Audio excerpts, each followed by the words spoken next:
Po kosilu je čas za učenje. Miha novo snov o glagolih spoznava s pomočjo videa na računalniku.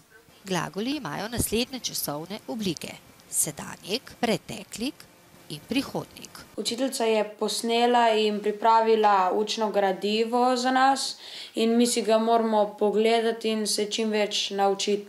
Miha si v posnetku naredi tudi nekaj zapiskov. Če česa ne razume najbolje, lahko posnetek zavrti večkrat in pripravi vprašanje za tisti del, kjer so nejasnosti.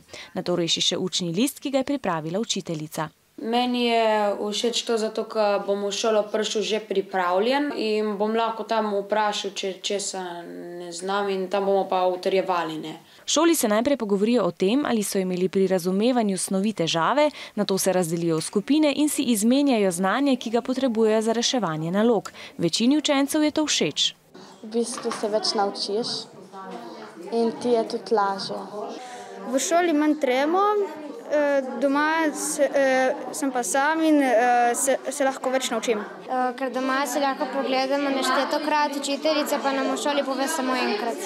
Kot slabost se mi pa zdi, da če kaj ne veš, pa ne moreš takoj učiteljice vprašati. Učiteljica med delom svetuje in odgovarja na vprašanja. Pravi, da so pri tej metodi učenci pri učenju dosti bolj dejavni in si več zapomnijo, saj se učijo sproti. Smo bolj učinkoviti, ker se več naučimo, ker je njihov vložek večji. Večja je njihova odgovornost za učenje. Metodo obrnjenega učenja bodo učenci na tej in na ostalih osnovnih šolah uporabljali vse do konca šolskega leta. Ali bo uspešna ali ne, pa bo pokazal končni učni uspeh učencev.